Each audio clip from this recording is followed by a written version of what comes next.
भारी बरसात से शहर होता है जलमग्न, जिसके कारण होते हैं सड़कों पर खड्डे।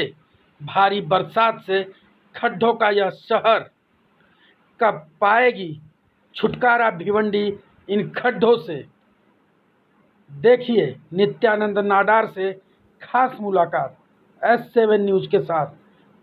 जब भी बरसात होती है जल तांडव देखने को मिलता है। नमस्कार, S7 न्यूज में आपका हार्दिक स्वागत। मैं हूं सुरेंद्र तिवारी। आज हम उन मुद्दों पे बात करेंगे जहां पर भिवंडी शहर, खास करके यहाँ के रहने वाले लोगों को तकलीफें हो रही हैं। उन तकलीफों को अगर हम ध्यान में रखें तो कहीं न कहीं चलना फिरना, या आप अगर रात्रि के समय में सफ़र कर रहे हैं तो आप सुरक्षित घर पे पहुँचेंगे या नहीं, ये शायद आपके लिए और हमारे लिए एक चिंता का विषय है। शहर की समस्याएं जो हैं उसको लेकर के हम आपके समक्ष आते रहते हैं, पर आज की समस्या जो है वो हम आपको दिखाने की कोशिश कर रहे हैं और खास करके चर्चा करेंगे नित्यानंद नाडार जी, जहाँ पर इनके वार्ड में खास करके आरसीडी रोड पे जो हालात है, और इनके कुछ वार्ड हैं, वार्ड के एरिया है जहाँ पर समस्याएं इतनी जटिल हैं कि ईगल कंपनी ने पूरी तरह ये कह दिया है कि हमें करना है या नहीं करना है। लोगों में जो चिंता का विषय है उस विषय को बढ़ावा देना है या ख़त्म करना है, तो इस पर निगाह हमारी रही। खास करके हमने आपको पहले भंडारी कंपाउंड दिखाया था। भंडारी कंपाउंड में जो हालत थी आज हम आपको दर्शाने की कोशिश कर रहे हैं। खास करके वार्ड क्रमांक 16 वार्ड क्रमांक 16 जहाँ के 4 नगर सेवक, 4 जवाबदार हैं, लेकिन सक्रियता जहाँ पर है वो हम वहाँ आपको लेके चल रहे हैं, जिन्होंने अपने एक ट्रस्ट बनाया है। ट्रस्ट के आधार पर जो विकास कर रहे हैं उसको लेकर के कहीं ना कहीं हमें और आपको ये सोचने पर मजबूर भी होना पड़ेगा कि क्या महानगर पालिका सक्षम है या नहीं। चलते हैं नित्यानंद नाडार जी के पास, उनसे चर्चा करेंगे कि आखिर समस्याएं जो हैं वो कब खत्म होंगी। सर, एक सवाल है कि भिवंडी शहर निजामपुर महानगर पालिका में जो ईगल कंपनी काम कर रही थी, और खास करके साफ सफाई को लेकर के, और जो मुद्दा शहर को सबसे ज़्यादा तकलीफदायक है वो सड़कें हैं और साफ सफाई, इसको लेकर के कहाँ तक महानगर पालिका जवाबदार है और कहाँ तक जो है कंपनियां जो काम करने आई हैं बाहर से वो जवाबदार हैं, जहाँ पर यह कहा जा सकता है कि कई लोग खड्डे में गिर करके जख्मी भी हुए। तिवारी जी, पहले तो मैं आपको आपके न्यूज़ चैनल को धन्यवाद दूंगा। आपने इतना सर्वे करके बाद में सवाल कर रहे हो।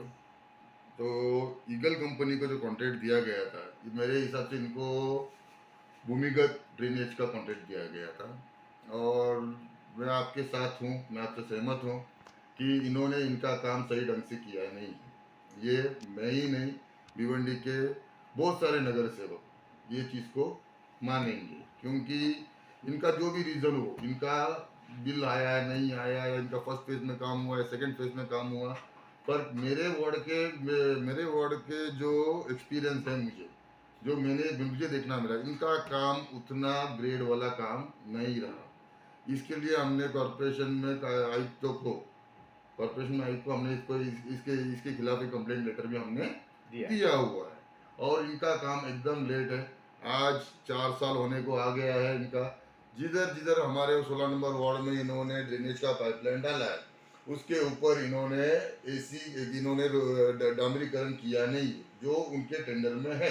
पैच वर्क करना उनके टेंडर में है, वो नहीं करने की वजह से हल्का सा बारिश भी होता है तो इन्होंने खोद के पाइप डाल के उसके ऊपर वो मिट्टी डाल दिया है, तो उधर चिक्कल हो गया है और पूरे खड्डे खुड्डे हो गए हैं। उसकी वजह से स्थानिक जो पब्लिक है उधर से, या वो रोड वापरने वाले जो पब्लिक है, उनको बहुत सारी तकलीफ आ रही है। ये मेरे वार्ड में भी है, और अभी उनके पीछे कंसर्न ऑफिसर उनके पीछे लग के काम लेना चाहिए, कमिश्नर ने उनको के पीछे लग के काम लेना चाहिए। वो सब छोड़ के पर्सनली मुझे उनको फ़ोन करना पड़ रहा है, जो ठेकेदार है उनको फ़ोन करके उनको रिक्वेस्ट करना पड़ रहा है कि प्लीज़ आप ये काम कर दीजिए। और मैं तो ये चाहूँगा, और कमिश्नर को आपके माध्यम से ये बोलना चाहूँगा कि ईगल कंपनी ने जो भी काम किया है उसका थर्ड पार्टी ऑडिट किया जाए, क्योंकि वो काम कोई भी स्टैंडर्ड में मुझे नहीं लगता कि वो काम सही हुआ है। तो उनको जो आगे का पेमेंट देना है उससे पहला उसका थर्ड पार्टी ऑडिट किया जाना चाहिए। एक सवाल और करूंगा कि इसमें तो नगर सेवक की छवि खराब होती ये लोगों में एक नगर सेवक का चर्चा हो जाता है कि नगर सेवक क्या करता है, जबकि महानगर पालिका ने टेंडर दे रखा है। देखो, नगर सेवक का छवि इसमें खराब होने की कोई वजह ही नहीं है, क्योंकि जब ये भूमिगत गटर का काम चालू हुआ तो सबसे पहले मैंने हमारे वार्ड से चालू करने के लिए मैंने बोला था उन ठेकेदार को, क्योंकि आज हम देखने जाएंगे तो आजू बाजू के कॉरपोरेशन जैसे कि थाना हुआ, केडीएमसी हुआ, उल्लासनगर हुआ, इधर तो कई सालों पहले भूमिगत गटर का इनका काम हो चुका है। खाली भिवंडी कॉरपोरेशन एक ऐसा कॉरपोरेशन है कि जिधर आज तक भूमिगत गटर का काम हुआ नहीं है, और हुआ भी है तो वो कंप्लीट नहीं हुआ है, और उस दर्जे का नहीं हुआ जो दर्जे का कॉन्ट्रैक्ट था। करेक्ट। एक सवाल और करूंगा कि जहां पर मैं ना ही आपका बचाव कर रहा हूं ना महानगर पालिका का बचाव कर रहा हूं, लेकिन ये जरूर कहना चाहूंगा कि जहां जहां ईगल कंपनी ने अपना कार्य पूरा नहीं किया वहां पर इस बार जल जमाव ज्यादा हुआ और नुकसान ज्यादा हुआ। इसका जवाबदार कौन होगा? इसका जवाबदार पहले बात तो कॉरपोरेशन होगा और ठेकेदार होंगे, क्योंकि कॉरपोरेशन की जवाबदारी है कि ठेकेदार पे अंकुश रखना और ठेकेदार से बरोबर टाइम आने से पहले काम करा के लेना। इस बार के देखो ना, इस बार हमारे कमिश्नर साहब आशिया साहब थे, उन्होंने नाले सफाई के लिए टेंडर कॉल करते करते बहुत डिले कर दिया, और टेंडर भी दिया तो एक आदमी को दिया गया, सिंगल आदमी को, वो वैसा आदमी को दिया गया जिसका पास कोई एक्सपीरियंस नहीं था, यानी उनका कोई अनुभव नहीं था। एक बार ब्लैक लिस्ट में डाले गए थे। हाँ, एक बार ब्लैक लिस्ट में भी डाले गए थे वो, और उनसे वो काम कराया गया। उसके वजह से आज ठेकेदार की वजह से तो हुआ ही हुआ, और उनके वजह से ज्यादातर जल जमा हुआ पूरे भिवंडी में, और ऐसे जगह में जल जमा हुआ जहाँ पे आज तक हमने भी कभी सोचा नहीं या देखा नहीं, वैसे जगह में जल जमा हुआ। तो इसके लिए ये पूरा कॉर्पोरेशन का ही जिम्मेदारी है। अच्छा, एक छोटा सा सवाल और है कि भिवंडी शहर निजामपुर महानगर पालिका में कोविड ने उतना कहर तो नहीं ढाया।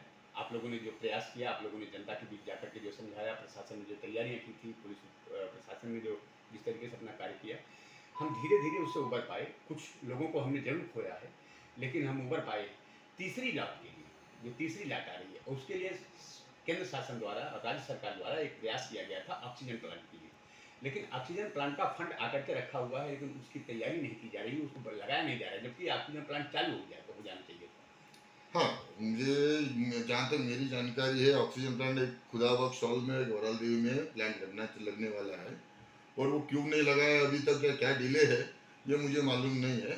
मैं इसका मालूमात करके आपको बता पाऊंगा, क्योंकि जो आज और ऐसी भी बात है ना तिवारी जी कि आज भिवंडी कॉरपोरेशन यानी सरकारी कामकाज, यानी ये बोलते हुए मुझे थोड़ी सी अजीब लग रही है, वो सरकारी काम है जहाँ पे बोलते हैं ना, जब तक हमको प्यास नहीं लगेगी तब तक हम कुआं नहीं खोदेंगे, प्यास लगेगा हम कुआं खोदेंगे, वैसी वाली बात है। आज भिवंडी में कोविड का कहर नहीं है, बहुत कम है, जैसे आपने बोला कभी सिंगल केस है या फिर सिंगल केस भी नहीं है, तो हमको अभी ऑक्सीजन के प्लांट की जरूरत नहीं है। जब वापस तीसरे लहर हमको तंग करेगी तब तुरंत दौड़ेंगे हम ऑक्सीजन लगाने के लिए। ये लापरवाही मानते हैं कि नहीं मानते कि लापरवाही है? ये इसी को ही लापरवाही बोला जाता है, पहले तैयार नहीं रहते हैं। नहीं, हमको प्यास लगेगा तो ही हम कुआं खोदेंगे। अच्छा, ये हमारा कॉर्पोरेशन का सिद्धांत है। जो तकलीफें हो रही है भिवंडी शहरवासियों को क्या कहना चाहेंगे? क्योंकि विकास का कार्य भी चल रहा है, खास करके जिस तरीके से सड़कों के विकास का कार्य चल रहा है उसमें तकलीफें आ सकती हैं, तो क्या कहना चाहेंगे सहयोग को? मैं भिवंडी के नागरिकों से ये विनती करूंगा, देखो भिवंडी शहर एक आबादी वाला शहर है, और ये अनप्लान्ड डेवलप्ड शहर है। अनप्लान्ड डेवलप्ड शहर है जिसका कोई प्लान नहीं था, और ये शहर बस गया है, और आज जाके हम विकास की तरफ जा रहे हैं, जैसे कि सीसी रोड हो गया, उड़ान पुल हो गया, या फिर समझो भूमिगत ड्रेनेज हो गया।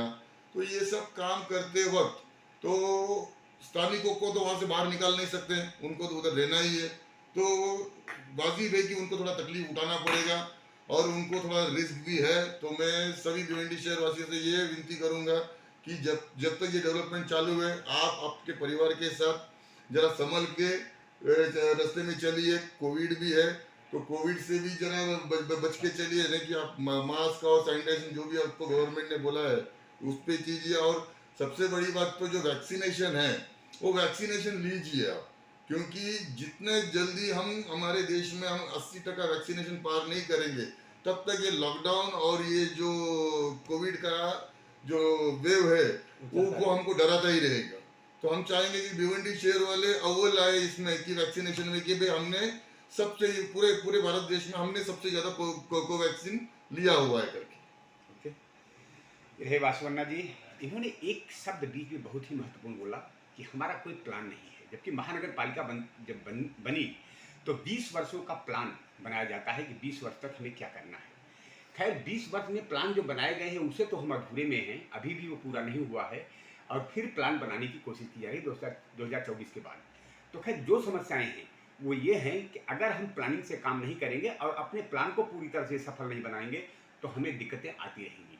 खैर ये शब्द हम पकड़ करके इसलिए चल रहे हैं कि अगला एपिसोड जब इनके साथ हम बनाएंगे तो इसी पर बनाएंगे कि हम जब 2001 या 2 में जब भी हमने प्रवेश किया महानगर पालिका में तो 20 वर्षों के प्लान में अभी तक हमने 18 कार्यों को पूरा नहीं किया है। उन 18 कार्यों को हम ध्यान में रखते हुए चर्चा करेंगे कि आखिर ये क्यों दिया गया और क्यों हम अगले प्लानिंग में जा रहे हैं। पिछला प्लान अगर हमने पूरा नहीं किया तो अगला प्लानिंग भी हमें तैयारी करने के लिए समय और बैठक बहुत ज़रूरी है। हम चर्चा करते रहेंगे, देखते रहिए।